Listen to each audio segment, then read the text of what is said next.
दिलीप दुपारेजी ज्यांनी आपल्यासमोर आता असताना मनोगत व्यक्त केलं. महाराष्ट्राचे युवकांचे असणारे अध्यक्ष निलेश विश्वकर्म, डॉक्टर रमेशजी गजबे, निशाताई शेंडे, प्राध्यापक हमराज उईके, कुशल मेश्राम, भगवान बोर्डे, त्याच्याचबरोबर या ठिकाणी अरविंद चांदेकर, त्याच्याचबरोबर या ठिकाणी सत्र दुधांदे, जिल्हाध्यक्ष विश्रांतीताई रामटेके, मनीषाताई बोरकर, विनय भांगे, राजू लोखंडे, नागपूर शहराचे असणारे अध्यक्ष रवी शेंडे आणि तनुजाताई रायपुरे, उपस्थित सर्व बंधूंनो, भगिनीनो आणि बालमित्रांनो,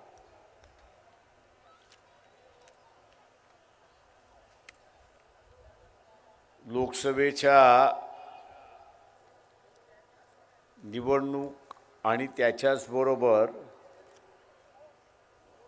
युतीच्या संदर्भातली चर्चा सुरुवात आहे.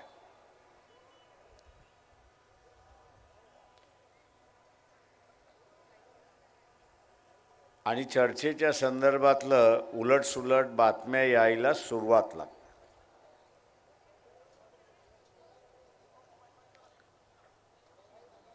या खाली बसा. या सगळ्या बातम्या ज्या आहेत या बातम्या खऱ्या आहेत असं मी त्या ठिकाणी मानत नाही.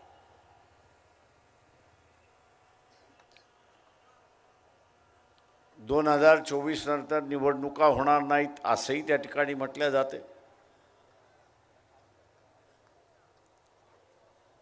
RSS BJPचं सरकार पुन्हा आलं तर ते निवडणुका घेणार नाहीत.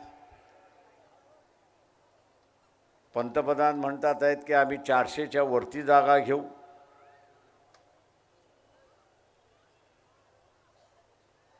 आणि आम्ही असं म्हणतोय की तुम्हाला 150च्या वरती आम्ही जाऊ देणार नाही.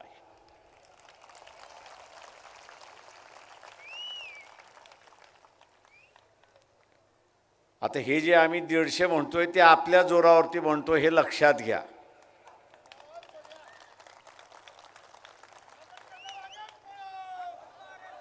मतदाराच्या जोरावरती आम्ही म्हणतोय एवढं लक्षात घ्या.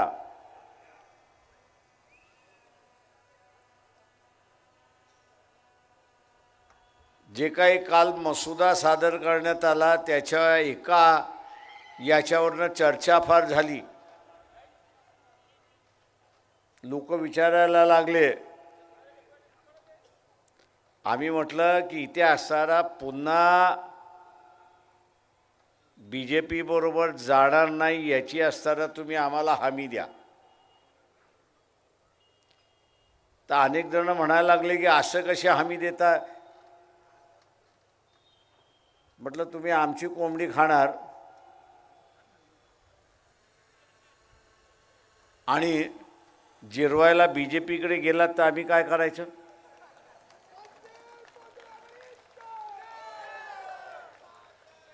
आणि म्हणून काही प्रश्न असताना हे जटिल आहेत की ज्याची पब्लिकली चर्चा करता येत नाही अशी परिस्थिती आहे.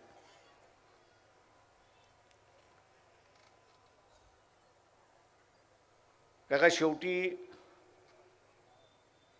मतदाराला विश्वास देणं हा महत्त्वाचा आहे.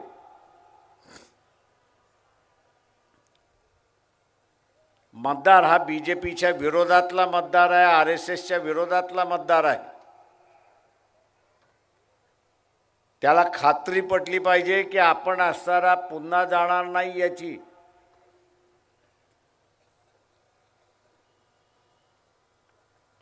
पुन्हा जाणार नाही याची खात्री दिली पाहिजे आणि पुन्हा जाण्याची खात्री मिळाली त्याला, न जाण्याची खात्री त्याला सर मिळाली, तो दिल खुलासेने मतदान देईल हे आपण सर लक्षात घ्या. मी इतिहासाला फुले शाहू आंबेडकरी समूहामधला शिकलेला वर्ग आहे.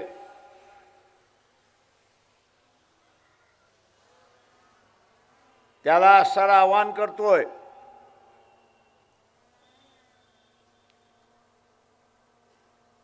की त्याच्यावरती मोठी जबाबदारी आलेली आहे. आरक्षणाचा तो असणारा लाभार्थी आहे. आरक्षणातला तो हुशार आहे म्हणून त्याला नोकरी लागली.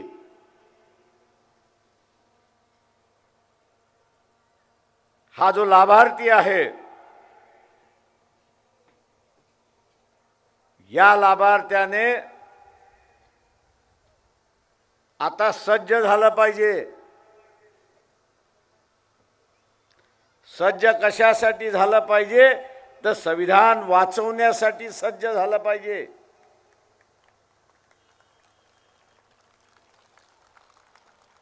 लाभार्थी आहे तो आणि म्हणून त्याने या निवडणुकीमध्ये त्यांनी किंवा त्याच्या नातेवाईकाच्या मार्फत योगदान दिलं पाहिजे हे आपण लक्षात घ्या.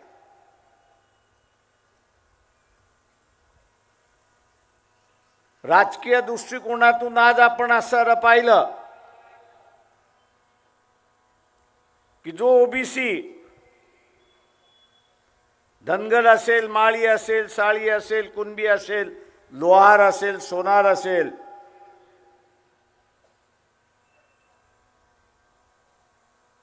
जरांगे पाटलाच्या आंदोलनामुळे जागृत झाला. त्याच्या हक्काची आणि अधिकाराची त्याला जाणीव झाली.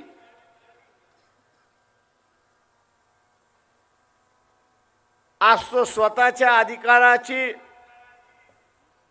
सुरक्षा करायला निघालाय, लढायला निघालाय. आणि म्हणून महाविकास आघाडीच्या असणाऱ्या नेत्यांना सांगितलं की आपली यादी उद्या युतीची यादी जर युती जर झाली तर त्या युतीमध्ये सर्व पक्षाचे मिळून किमान 15 उमेदवार हे ओबीसीचे असले पाहिजेत हे आपण लक्षात घ्या. पुन्हा अशी परिस्थिती येणार नाही.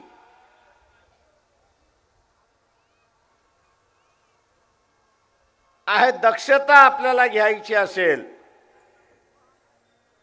आणि ती घ्यायची आहे तर लोकशाहीमधले जे उमेदवार आहेत या उमेदवारांचं सामाजिकरण झालं पाहिजे हे लक्षात. तर नाही तर आपल्याला सरळ दिसतं एक तर कुणबी समाजातला उमेदवार नाही तर पाटील समाजातला उमेदवार, यांची उमेदवाराची यादी याच्या बाहेर जातच नाही. किमान 15 दिले तर उरलेले उमेदवारी जे आहेत ते या दोन समूहाला आपल्याला देता येतात अशी परिस्थिती आहे. तुम्ही उमेदवारीच दिली नाही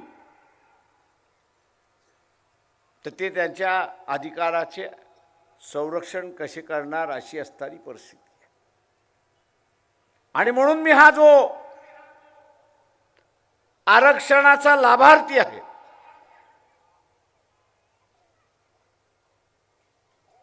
याला माझं असं आव्हान आहे की खिशाला चाट पडली तरी चालेल,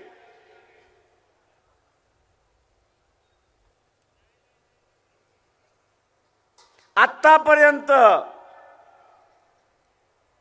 जी भाषा होती आणि वृत्ती होती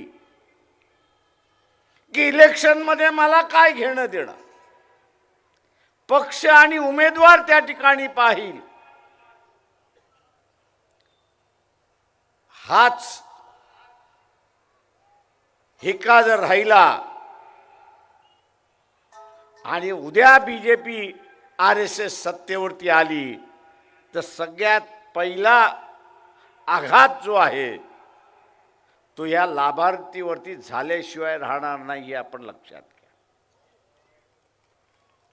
या लाभार्थींवरती झाल्याशिवाय लक्षात नाही,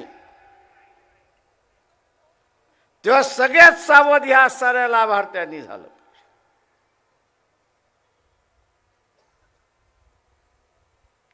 ज्या प्रमाणात इथला विरोधी पक्ष बोलण्याची हिंमत नाही, ताकद नाही, त्यालाही भीती वाटते की आपल्या पाठीमागे ईडी येतोय का. ज्याच्यावरती धाडी घातल्या जात आहेत, मग तो व्यापारी असेल, तो राजकीय नेता असेल, तो कारखानदार असेल, तर अशाच लोकांवरती घातल्या जातंय की जे या संविधानाला मानतात, मानवतेला मानतात आणि निधर्मी पक्षाला मानतात.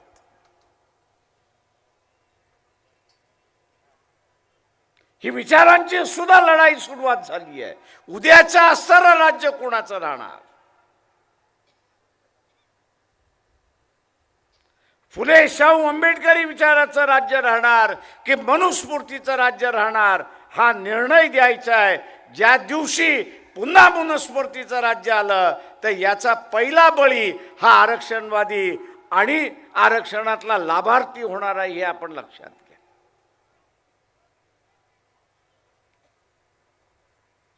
तेव्हा स्वतःच्या सुरक्षितेसाठी या लाभार्थ्यांनी आता असताना कंबर कसली पाहिजे. स्वतःच्या सुरक्षितेसाठी, स्वतःच्या कुटुंबासाठी, स्वतःच्या मुलीसाठी आणि उद्याच्या असणाऱ्या पिढीला हे जे स्वातंत्र्य आपण जगलो ते त्याच तऱ्हेनं दुसऱ्या पिढीला द्यायचं असेल तर कंबर कसल्याशिवाय आता मार्गच राहिला नाही, हे आपण लक्षात घ्या.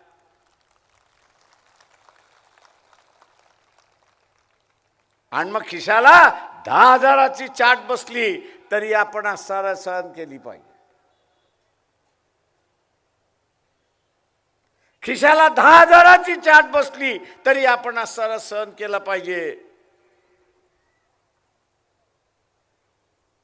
इथे जो फुले शाहू आंबेडकरी विचाराचा समूह आहे त्याला माझं असणारं आव्हान आहे की एकाच पास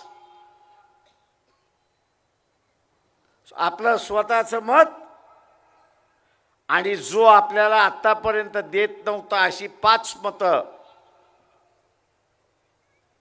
अशी 5 मतं आपण असणारं आता आपल्या बरोबर घेतली पाहिजेत. जे आरक्षणवादी आहेत त्याच्यामधली आपण असणारं घेतली पाहिजे, जे मानवतावादी आहेत त्यांच्यामधली आपण असणारं घेतली, इथे लोकशाहीवादी आहे त्याच्यामधली आपण असणारं घेतली. आणि प्रत्येक आंबेडकर फुले शाहू आंबेडकरवाद्याने ही 5 मतं गोळा केली तर विजय हा आपला निश्चित आहे, हे असणारं लक्षात घ्या.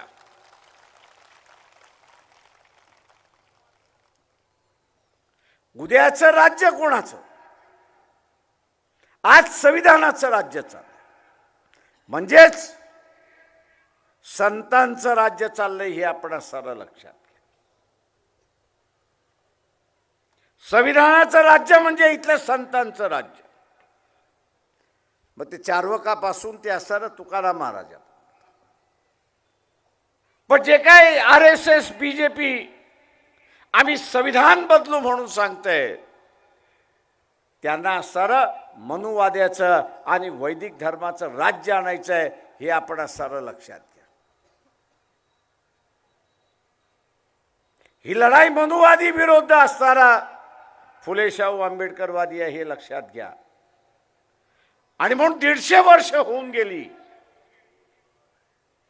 महात्मा फुले, सावित्रीबाई फुले यांना जाऊन 150 वर्ष होऊन गेली, 4 पिढ्या गेल्या, तरी आपण बघत असाल की महात्मा फुले आणि शिवाय सावित्रीबाई फुले यांना आजही शिव्याची लाखोली त्या ठिकाणी व्हायला जाते. आजही शिव्याची असणारी लाखोली त्या ठिकाणी व्हायला जाते. कारण का तर या बदलाचे ते असणारे जनक आहेत हे आपण लक्षात घ्या. आधुनिक काळामधल्या बदलाचं जे आहेत ते जनक आहेत. त्यांनी इथल्या मनुवादी व्यवस्थेला आग लावली आणि बाबासाहेबांनी तिला जाळून टाकली, अशी असणारी परिस्थिती आहे. आता ती पुन्हा आणायची आहे का हे आपण असणारं लक्षात.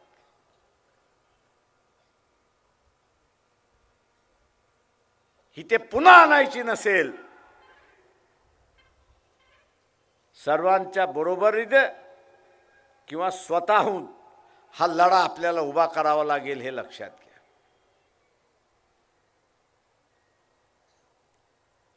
ज्यांच्या इन्क्वायऱ्या चाललेल्या आहेत हे आज मोदींच्या विरोधात बोलत नाही, बोलण्याची त्यांची हिम्मत नाही. RSS BJP हे म्हणते की हे हिंदूंचं राज्य आहे आणि म्हणून ख्रिश्चन आणि मुसलमानांच्या विरोधात जातील. तसा प्रचारही केला जातोय. अखलाकचा असणारा खून करून ते चित्रण करून दाखवल्या जाते, अशी असणारी परिस्थिती आहे.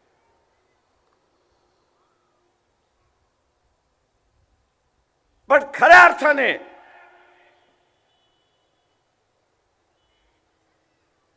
राज्यसभेमध्ये एका प्रश्नाला उत्तर देताना हेच मोदीचं सरकार उत्तर देते की या देशामध्ये 24 लाख कुटुंब, हे राज्यसभेचं उत्तर आहे. राज्यसभेमध्ये उत्तर आहे, मागच्या 3 महिन्यापूर्वी दिलेलं उत्तर आहे की 24 लाख कुटुंब के जे हिंदू आहेत, ज्यांची संपत्ती 50 कोटीच्या आसपास आहे, अशाने नागरिकत्व सोडलं आणि परदेशी जाऊन राहिले. मित्रो, आणि तेच 1950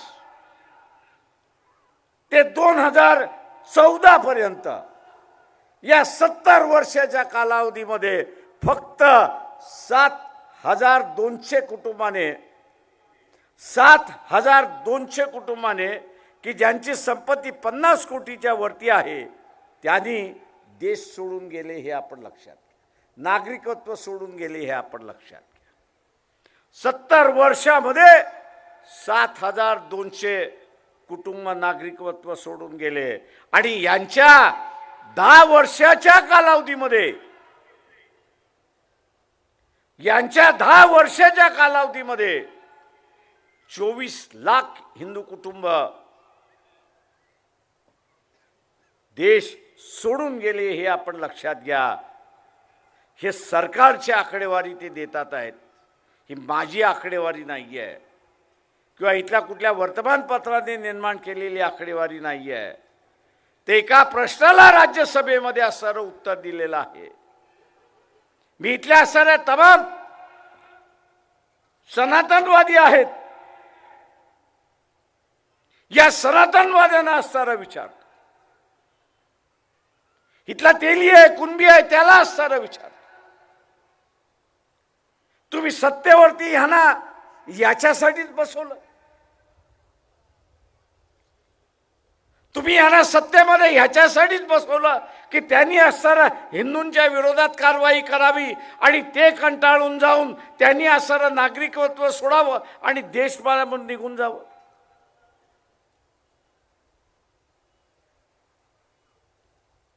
त्यांच्यावर पाळी आली, ते निघून गेले. उद्या तुमच्यावर पाळी आली तर तुम्ही काय करणार? उद्या तुमच्यावरती पाळी आली तर तुम्ही काय करणार? मी इथल्या व्यापाऱ्यांना सांगतो, सावध राहा. सावध रहा. पुन्हा मोदीला निवडून आणलं तर तुमच्या घरावरती धाडी पडल्याशिवाय लाज राहणार नाही. आज इथला व्यापारी पैसा देतोय आणि मतदानही देतोय. तो मतदानही देतोय आणि पैसाही देतोय. उद्या तुमच्या घरावरती धाडी व्हायच्या नसतील तर या सरकारला खाली खेचा आणि आपलं कुटुंब वाचवा, हे आवाहन मी आपल्या सगळ्यांना करतो.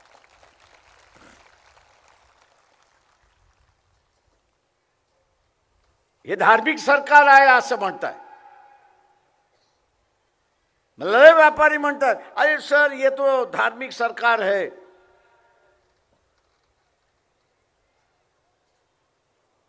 का तर मोदी असताना भगवे कपडे काढतो आणि भगवे कपडे घालतो आणि बाहेर येतो. देवाची असणारी आरती करतो म्हणून असणारे येतो. अरे बोले ये नौटंकी आहे. ही मोदीची असणारी नौटंकी आहे. तो जर खरा धार्मिक माणूस असता, तो खरा धार्मिक माणूस असता तर राम मंदिर उद्घाटन करताना शंकराचार्यांनी त्याला असताना जो सल्ला दिला, अरे बाबा हा महिना शुभ महिना नाही आहे, एकही शुभ दिवस नाही आहे, पुढच्या महिन्यामध्ये शुभ दिवस आहेत, पुढच्या महिन्यामध्ये आपण असणारं उद्घाटन करू. हा जर धार्मिक असता तर त्यांनी शंकराचार्याचं मानलं असतं. बरं, एक शंकराचार्य नाही, 6 शंकराचार्य त्याला सांगत होते. 6 शंकराचार्य त्याला सांगत होते. पण मी पंतप्रधान आहे हा जो हेकेखोरपणा जो आहे, हम करे सो कायदा, ही जी मानसिक विकृती जी आहे ती मोदींमध्ये भरलेली आहे. आम्ही ठरवलेला आहे, मी ठरवलेला आहे, तुम्हाला यायचं असेल तर या, नाही यायचं असेल तर नका येऊ. आणि त्यांनी उद्घाटन केलं. अरे कोर्टाने सांगितलं होतं मंदिर झालं पाहिजे. कोर्टाने सांगितलेल्या निर्णयाला सगळ्यांनी मान्यता दिली. ते मंदिर होणारच होतं, ते होणारच होतं, त्याचं उद्घाटन होणार होतं. पण माझ्याच हस्ते झालं पाहिजे आणि मी ज्या दिवशी सांगेन त्याच दिवशी. हा जो हेकेखोर आहे हा धार्मिक माणूस आहे, हा धर्माला मानणार आहे की इथल्या साऱ्या एका शंकराचार्याच्या व्यवस्थेचा अपमान करणार आहे? आपण सुद्धा लग्नपत्रिका छापतो, त्याच्यावरती अमुक वाजता लग्न होईल ही वेळ आपण कोणाकडून काढतो? गावातल्या भटजीकडून काढतो. का काढतो? तर लग्नाची वेळ शुभ असली पाहिजे म्हणून आपण काढतो. होतं न होतं हा वेगळा भाग आहे त्यावेळेस. पण एक विश्वास, एक आंधळा विश्वास की जमीन जोडपं सुरुवात आपलं आयुष्य सुरुवात करतोय त्याचं समाधान सुखाने व्हावं. सामान्य माणूस तो असणार एक होतो, एक विश्वासाची व्यवस्था. आता त्या शंकराचार्यांनी ज्यावेळेस सांगितलं त्यावेळेस पंतप्रधानांनी मानलं पाहिजे होतं. न मानता तुम्हाला यायचं नसेल तर येऊ नका, मी उद्घाटन करून मोकळा होणार, मी उद्घाटन करून मोकळा होणार. हा धर्माचा फक्त स्वतःच्या राजकारणासाठी वापरतो हे आपण लक्षात घ्या. धर्म हा स्वतःच्या राजकारणासाठी वापरतोय आणि आपली स्वतःची खुर्ची टिकावी म्हणून त्या ठिकाणी चाललेला आहे. अशा माणसाचा निषेध हा आपण सगळ्यांनी त्या ठिकाणी केला.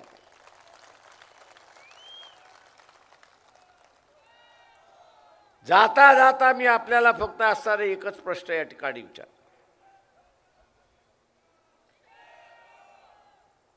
आणि विशेष करून मी इथल्या असणाऱ्या लाभार्थी, आरक्षणाचे जे लाभार्थी आहेत, मग ते ओबीसी मधले असेल, आदिवासी मधले असतील किंवा इथला असणारा शेड्यूल कास्ट मधले असतील,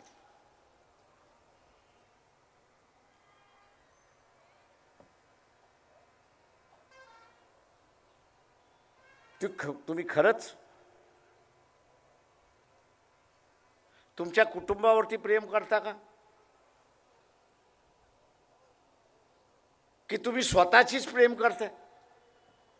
अरे तुमचं तर आयुष्य जगून झालं. तुम्ही तर आता शाळेमध्ये जाणार नाही, कॉलेजमध्ये जाणार नाही, नोकरीला लागणार नाही का लागलेला?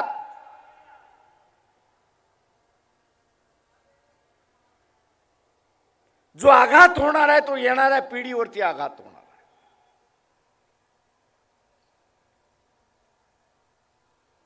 पब्लिक शाळा बंद होणार आहेत आणि प्रायव्हेट शाळा सुरुवात होणार.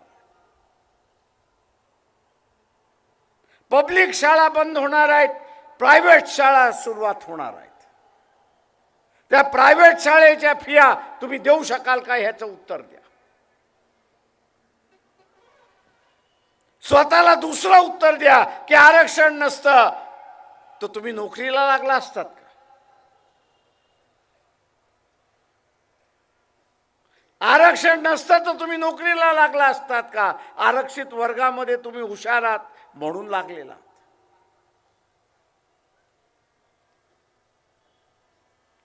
उद्याच्या पिढीला केंद्र बांधून आपण असणारा विचार त्या ठिकाणी केला. उद्याच्या पिढीचा केंद्र बांधून उद्याच्या पिढीला जे मी आयुष्य जगलोय तसंच त्याला असणारा जगलं पाहिजे. आणि म्हणून बाबासाहेब म्हणत होते की हा रथ मी हा इथपर्यंत आलेला आहे, पुढे घेऊन जाता येत नसेल तो तिथेच टिकून ठेवा, हा आदेश बाबासाहेबांनी आपल्याला दिला. आणि इथल्या सगळ्या आरक्षण उपभोग्यांना सुद्धा त्या ठिकाणी असताना दिला.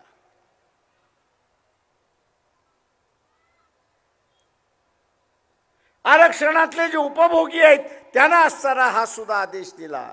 आज ते पाळणार आहेत का? की पुन्हा मोदी सारखा हेकेखोरपणा दाखवणार आहे? माझा काय त्याच्याशी संबंध? मला त्याच्याशी काय करायचं?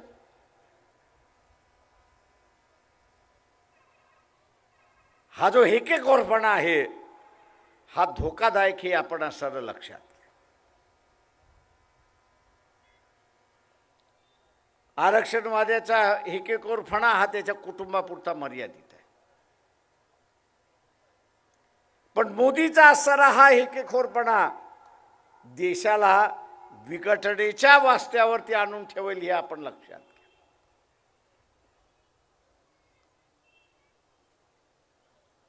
विघटनेच्या रस्त्यावरती आपल्याला आणेल हे आपण असं लक्षात घ्या. आणि म्हणून पंतप्रधान हा त्या अमेरिकेच्या लोकांसारखा विद्वान अजिबात आम्हाला नको ते म्हणतात.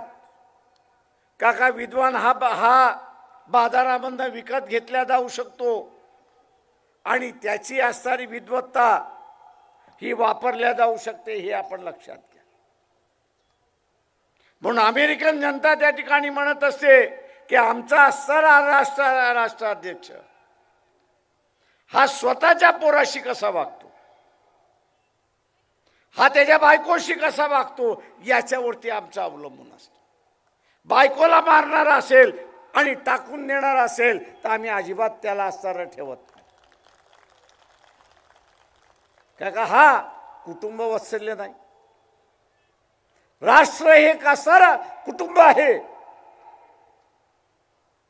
आता हा पंतप्रधान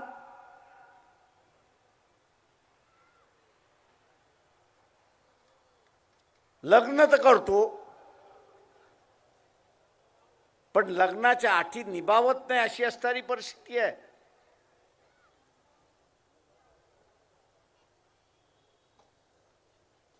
लग्नाचे नियम पाळत नाही. काँग्रेसच्या महिला अध्यक्षांना एकदा मी म्हणालो होतो की तुम्ही एक चांगलं आंदोलन घेऊ शकता, आणि ते म्हणजे मोदीला आठवण करून द्या की तुझं असणारं लग्न झालंय, तुला असणारा बायको आहे, तिला फक्त एकच दिवस त्या 10 जनपद त्या पंतप्रधानाच्या घरामध्ये फक्त एकच दिवस ठेव, दुसऱ्या दिवशी हाकलून टाक. काँग्रेसवाल्यांना म्हटलं आंदोलन घ्या. ते म्हटले प्रकाश प्रश्न फारच चांगला आहे, लोकांच्या महिलांच्या जिव्हाळ्याला लागणार आहे. म्हटलं मग घ्या ना. ते म्हटले ईडी तर आमच्या पाठीमागे येणार नाही का?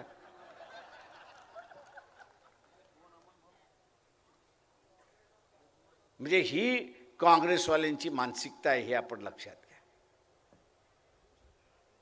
आता आपण सगळ्यांनी ठरवलं पाहिजे, आपण सगळ्यांनी ठरवलं पाहिजे की जो माणूस कुटुंब व्यवस्था मोडायला निघालाय त्याला पंतप्रधान करायचं का, हा निर्णय या लोकसभेमध्ये आपल्याला द्यायचा, एवढं लक्षात घ्या.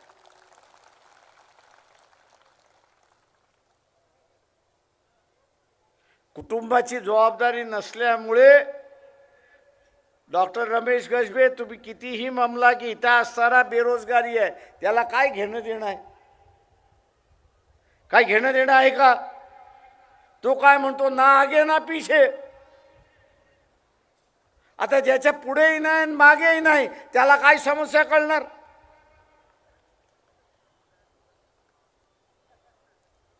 आणि म्हणून बेरोजगारीचा प्रश्न त्याला कळणार नाही, महागाईचा प्रश्न त्याला कळणार नाही.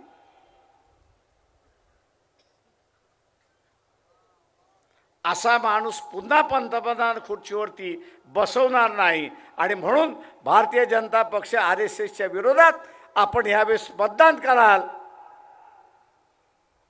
ही अपेक्षा मी आपल्या सगळ्यांकडून बाळगतो. आणि आंबेडकरी चळवळ, शाहू फुले आंबेडकरी चळवळ ही आपल्या पायावरती पुन्हा आपण असं उभं करूया, हे कटिबद्ध बोलू राहू, एवढं बोलतो आणि आपली सगळ्यांची रजा घेतो. जय भीम, जय भारत.